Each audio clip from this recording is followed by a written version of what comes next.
देखिए, जैसा आपका जो सवाल था कि मौजूदा जो सर्वे चला है, जो कास्ट सर्वे बोलिए या सोशो इकोनॉमिक सर्वे बोलिए, ये सबसे पहले तो ये बता दूं कि ये बहुत एक इम्पोर्टेंट एक्सरसाइज है और इसमें सबको हिस्सा लेना चाहिए और अपने इंफॉर्मेशन देना चाहिए। लेकिन इसके थोड़े से कुछ इश्यूज हैं जिसको पब्लिक को या आवाम को अच्छे से समझना है। जैसे कि अभी ये जो प्रोफॉर्मा या फॉर्म दिया गया है जिसमें इंफॉर्मेशन गैदर किए जा रहे हैं, जो डेटा गैदर किया जा रहा है जनता का, उसमें से मैं एक फॉर्म बता दूं। ये जो कि कास्ट सर्वे जो दिया गया है, ये जो है इसमें कुछ पॉइंट्स हैं, जैसे कि भाई religion, caste, subcaste, caste category. ये इंफॉर्मेशन इनकम्प्लीट है फर्स्ट ऑफ ऑल, इसलिए कि caste and community are two different things. Community का और कास्ट का जो डिफरेंस है, community as a collective society with inclusive common culture, common tradition, common beliefs, ये होते हैं। Caste is more specific to profession. India में कास्ट जो है बेसिकली आप कोई भी हैं, लेकिन कास्ट सिस्टम जो है उनके प्रोफेशन से जुड़ा हुआ है। जैसे कि मिसाल के तौर पे बता दूं, मिट्टी के बर्तन बनाने वाले को हम क्या बोलते हैं? कुम्हार। प्रोफेशन क्या हो गया उनका?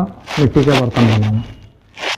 इसी तरीके से आप जो चरवाई कम्युनिटी होती है, हमारे बकरियां चराना वगैरह जो होते हैं, एग्रीकल्चर वर्कर्स वगैरह जो होते हैं, जो बकरी चराते हैं, इनको हम बोलते हैं कुरबा कम्युनिटी या धनगर कम्युनिटी।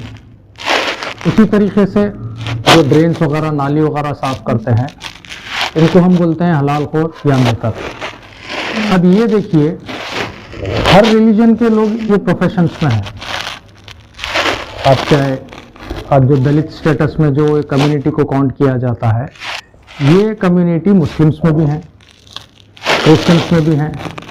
लेकिन ये जो एक्सरसाइज कास्ट सर्वे का चल रहा है, इसके पीछे का एक ब्रॉडर पिक्चर समझना है। इसके पीछे का ब्रॉडर पिक्चर समझने के लिए एक आपको ये बता दूं मैं, एक अगस्त 2024 का न्यूज़ है, जो पढ़ना चाह रहे पढ़ के देख सकते हैं। After supreme court sub quota ruling, court grows for caste census. ये सुप्रीम कोर्ट का डायरेक्शन है। अब ये क्यों है ये बोलता हूं मैं।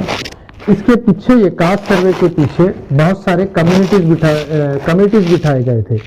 जो कि पहली कमेटी बैठी हुई थी जस्टिस रंगनाथन कमेटी, जो कि रंगनाथन कमेटी का ये रिकमेंडेशन था कि Muslims and Christians, justice Ranganathan Mishra committee, जो कि 2022 में सुप्रीम कोर्ट को अपना सर्वे रिपोर्ट का डॉक्यूमेंटेशन पूरी रिपोर्ट सबमिट करी थी। इसके अकॉर्डिंग जो है, जो कमेटी के चेयरपर्सन थे, उनका स्टेटमेंट मैं बोलता हूं।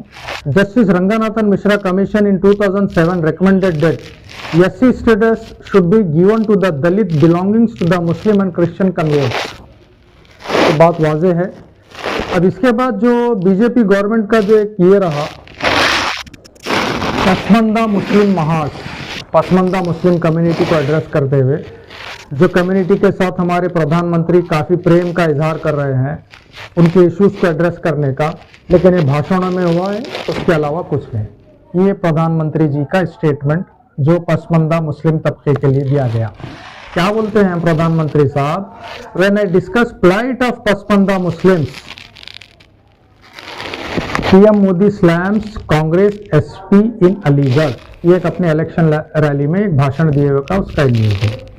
यानी कि पसमानदा मुस्लिम तबके के जो समाजी, एजुकेशनल, इकोनॉमिक इश्यूज से जो उनका बैकवर्डनेस है, उनकी जब बात सुनते हैं तो प्रधानमंत्री जी को बहुत तकलीफ होती है। अब वो तकलीफ का नतीजा क्या होगा? क्या पसमानदा मुस्लिम तबका, दलित, क्रिश्चियन कम्युनिटी को उनका कॉन्स्टिट्यूशनल राइट मिलेगा या नहीं मिलेगा? ये मैं इसलिए पूछ रहा हूँ या बोल रहा हूँ क्योंकि सुप्रीम कोर्ट का क्लियर डायरेक्शन है। सुप्रीम कोर्ट क्लियर डायरेक्शन दी हुई है।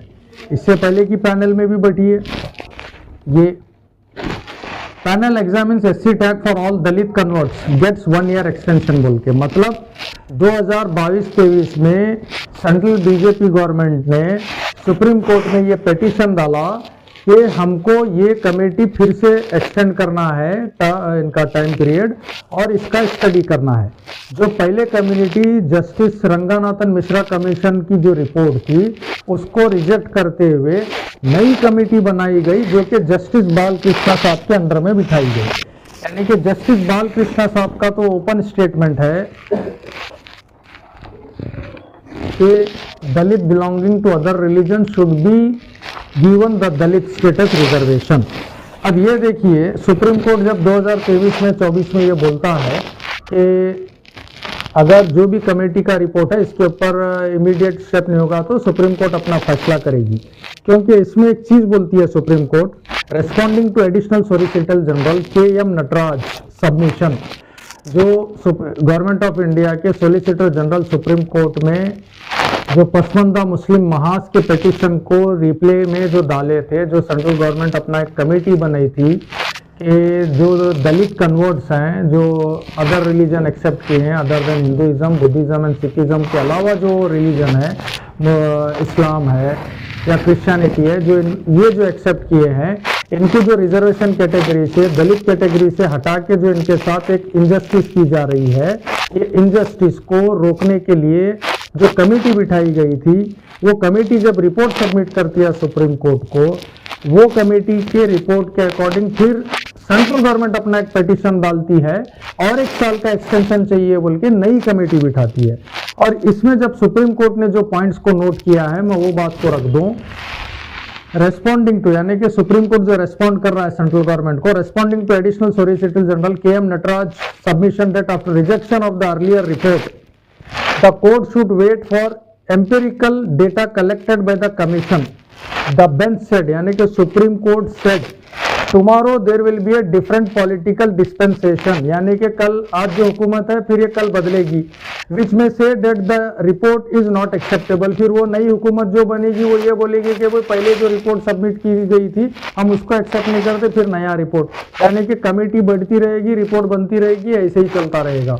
और इसमें जो कास्ट सर्वे, सोशो इकोनॉमिक सर्वे का जो एक फाउंडेशनल वर्क होना है, जो कि एक historical injustice against Muslims and Christians, basically Pasmanda Muslim Mahaz जिसे कहा जाता है, पसमानदा मुस्लिम कम्युनिटी जिसे कहा जाता है, जो इनके साथ एक हिस्टोरिकल इंजस्टिस जो चला हुआ है, जिनको सिर्फ महज उनके धर्म के नाम पर इनके साथ डिस्क्रिमिनेशन, जो कि हमारा संविधान क्या बोलता है, there will be no religious discrimination against any citizen.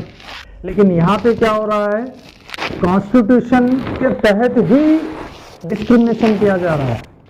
Government से बोलिए या कॉन्स्टिट्यूशनल बॉडीज जो बैठे हैं उनसे बोलिए, क्योंकि जब कॉन्स्टिट्यूशन ये बोल रहा है कि धर्म की बुनियाद के ऊपर किसी के साथ भेदभाव नहीं किया जाएगा, यानी कि जो socially, economically, educationally backward category classes हैं, irrespective of the religion should be given equivalent reservation, ये होना चाहिए था। लेकिन हो क्या रहा है, मजहब की बुनियाद पर मुस्लिम्स को और क्रिश्चियंस को, जो कि दलित मुस्लिम, दलित क्रिश्चियंस हैं, उनको पिछले 75 साल से उनके कानूनी हक से बाहर रखा गया है, जो कि उनका संविधानिक हक है, जो कॉन्स्टिट्यूशनल राइट है, उससे बाहर रखा गया है। तो इसके तहत सुप्रीम कोर्ट ये पॉइंट्स को नोट करते हुए जो अभी अपना रूलिंग दी है सुप्रीम कोर्ट, अगर कोई रिपोर्ट आए ना आए, they will decide on the reservation category of Dalit Muslims and Dalit Christians करके क्लियर बोला गया। वो डिसीजन को रोकने के लिए सुप्रीम कोर्ट में सेंट्रल गवर्नमेंट ने नया खेल शुरू किया है, जो कि नई कमेटी बना के नया सर्वे होगा, नई रिपोर्ट होगी, उसके मुताबिक फैसला करने की दरखास्त डाली है। अब इसमें बता दूं मैं, ये जो सर्वे चल रहा है, ये अगर आप हम लोग ये समझ रहे हैं कि सिर्फ स्टेट के हद तक महदूद है, तो ये स्टेट के हद तक महदूद नहीं है, ये लार्जर पिक्चर पे समझिए। ये सुप्रीम कोर्ट का डायरेक्शन है, उसके तहत स्टेट वाइज सर्वे हो रहे हैं, भले कोई स्टेट में पहले होगा, कोई स्टेट में बाद होगा। अब यहाँ पे एक बात बता दूं मैं, जो ये फॉर्म का बता रहा था, ये प्रोफार्मा जो दिया गया है कास्ट सर्वे का, ये इनकम्प्लीट है, ये प्योरली आदि सारी इंफॉर्मेशन गैदर करेगा, जिससे कोई इंफॉर्मेशन पूरी तरह गवर्नमेंट के पास मौजूद नहीं होगी और ना कोई गवर्नमेंट डिसीजन लेने के काबिल रहेगी, ना कोई पॉलिसी बना सकेगी। ये इसलिए बोल रहा हूं मैं क्योंकि इसमें जो दिया गया है, जो कास्ट सर्वे के डॉक्यूमेंट की बात कर रहा हूं मैं, यहाँ पे देखिए religion Islam, caste and subcaste Muslim लिखने की बात हो गई, ठीक है। अब यहाँ बताता हूँ, ये देखिए क्या लिखा हुआ है, कास्ट और सबकास्ट लिखने का नतीजा क्या होगा। Karnataka panel drops 57 Christian subcaste from socio educational survey, यानी कि आप फॉर्म में डाल के भी देंगे, ये फॉर्म में आप आपका कास्ट सबकास्ट डाल के भी देंगे, गवर्नमेंट ऐसे डिसीजन से ये पूरी चीज को रिजेक्ट करती है। तो इसके लिए यहाँ पे क्लियर कुछ चीजें जो होना चाहिए था, रिलीजन के बाद कम्युनिटी, कम्युनिटी के बाद कास्ट, उसके अंडर में कास्ट सबकास्ट जो भी है, इस तरीके से ये फॉर्मेट होना चाहिए था। लेकिन जिस तरीके से आधा सारा इंफॉर्मेशन फॉर्मेट बना के जिस तरीके से गवर्नमेंट ये काम कर रही है, जो सुप्रीम कोर्ट को खुद एक गलत इंफॉर्मेशन सबमिट किया जाएगा ये डेटा के बुनियाद पर। तो इसके लिए जो भी ये जिम्मेदारान है, be it elected representatives, be it corporators, be it MLAs, MP जो भी हैं, ये गवर्नमेंट के नुमाइंदे हैं जो भी हैं, इनके पास सारी सी इंफॉर्मेशन या पब्लिक में जो इंफॉर्मेशन देना है ये खुद ये लोगों को नहीं मालूम। कभी ऐसा लगता है क्या पब्लिक नालायकों को चुनकर भेजी है, शायद ऐसा लगता है। कभी कोई बोलता है ये कास्ट सर्वे है, कभी कोई बोलता है सोशो इकोनॉमिक सर्वे, कोई कुछ और बोलता है, लेकिन ये पब्लिक में दो अल्फाजों को बोल के जो कंफ्यूज किया जा रहा है, ये बात क्लियर रहना चाहिए। ये बेसिकली सोशो इकोनॉमिक सर्वे है, समाजी और मयेशी सर्वे। बैकवर्डनेस क्या है, एजुकेशनल बैकवर्डनेस क्या है, इकोनॉमिकल बैकवर्डनेस क्या है, सोशली बैकवर्डनेस क्या है, कौन सी कम्युनिटी का, ये सर्वे किया जा रहा है। तो इसके लिए सबको इसमें बढ़ चढ़कर हिस्सा लेकर डिटेल्स अपने देने चाहिए। और आज high court, Karnataka high court का एक डायरेक्शन है और ये वॉलंटरीली रखा गया है, भाई जो अपनी इंफॉर्मेशन देना चाह रहे हैं दे सकते हैं, जो नहीं देना चाह रहे हैं नहीं दे सकते। लेकिन हम अपने तौर पर अपील करेंगे कि सारे लोग इसमें अपनी इंफॉर्मेशन दे। और एक जो दूसरा इश्यू चला हुआ है, जो ये सर्वे को गवर्नमेंट टीम्स आ रहे हैं, जो उनके मोबाइल में एक ऐप डाल के दिया गया है सर्वे का, ये इतना कॉन्फ्लिक्टिंग ऐप है कि वो पहले तो उसमें सही से चलता नहीं है ऐप, और ऐप चलता है तो भी उसमें अब एक लोकेलिटी में सर्वे के लिए वो टीम आती है तो एक घर एक एरिया में, दूसरा घर उससे 3-4 किलोमीटर दूर है, तो सीक्वेंशियल फॉर्मेट में नहीं है कोई चीज। तो ये कहीं ना कहीं जो है ना डेटा सही कलेक्ट होगा। जब डेटा ही नहीं है, इंफॉर्मेशन ही आपके पास नहीं है, तो आप ट्रीटमेंट क्या करेंगे, आप पॉलिसी मेकिंग क्या करेंगे? इनकम्प्लीट डेटा लेके आप सुप्रीम कोर्ट को क्या देंगे? यानी कि जो राइटफुल कॉन्स्टिट्यूशनल राइट्स, जिनका हक पिछले 70-75 साल से जिनका हक मारा जा रहा है, जिनके कॉन्स्टिट्यूशनल राइट्स को डिनाई किया जा रहा है, जिनके लीगल राइट्स को only because of the religion जो डिनाई किया जा रहा है, उसको और मजबूत करने के लिए ये आधा सारा इंफॉर्मेशन गैदर किया जा रहा है। तो इसके लिए इलेक्टेड रिप्रेजेंटेटिव से भी मैं ये चाहूंगा कि वो लोग इस इश्यू को सीरियसली एड्रेस करें। जो फॉर्मेट बनाया गया है वो फॉर्मेट में जो नेसेसरी करेक्शंस है वो करेक्शंस करें।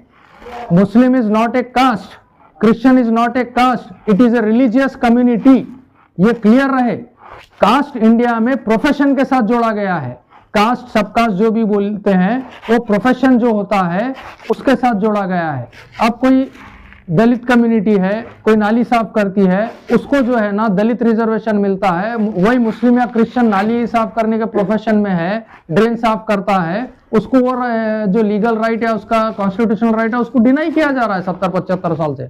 उसी तरीके से और कम्युनिटीज हैं भाई, जो बांस की लकड़ी के टोकरे वगैरह बनाते हैं, ये कम्युनिटी मुस्लिम्स में भी है। ऐसे मुख्तलिफ हैं और बहुत सारे तादाद हैं। इंडिया में रफली जो दलित कम्युनिटी है, इस पर 2011 सेंसस की बात कर रहा हूं मैं, 1108 दलित कम्युनिटी है। अब इसमें बोलिए जो सेम प्रोफेशन से जुड़े हुए लोग, सेम कैटेगरी के लोग, सिर्फ दूसरे रिलीजन के हैं, they are not from Hindu और सिख और बुद्धिस्ट कम्युनिटी, वो they belongs to some other religion like Islam और क्रिश्चियनिटी, तो उनका कॉन्स्टिट्यूशनल राइट डिनाई करना, उनका लीगल राइट डिनाई करना, ये रिलीजियस डिस्क्रिमिनेशन नहीं है तो और क्या है? जो कॉन्स्टिट्यूशन हमको गारंटी देता है there will be no religious discrimination against anybody and any citizen of India, और वो कॉन्स्टिट्यूशन खुद कॉन्स्टिट्यूशनली डिस्क्रिमिनेट कर रहा है। जो 1950 में कॉन्स्टिट्यूशन अडेप्ट हुआ तब से ये पॉलिसी है। हम चाहेंगे जो पसमंदा मुस्लिम महाज का जो सुप्रीम कोर्ट में और जो एक फाइट चला है जो कि पसमानदा मुस्लिम्स और क्रिश्चियंस को दलित रिजर्वेशंस का, जिसके लिए दोनों कमेटियों ने अपने रिकमेंडेशंस भी दिए हैं, justice Ranganathan Mishra commission report और जस्टिस बालकृष्णा रिपोर्ट। ये दोनों कमेटियों के रिकमेंडेशंस को इम्प्लीमेंट करते हुए जो सोशियो इकोनॉमिक सर्वे हो रहा है सही से किया जाए और जो रिजर्वेशन डिजर्व करते हैं, जो सोशियो इकोनॉमिक अपलिफ्टमेंट के लिए जो उनके लिए पॉलिसी बनाना है, उसके लिए सही डेटा कलेक्शन किया जाए। Thank you.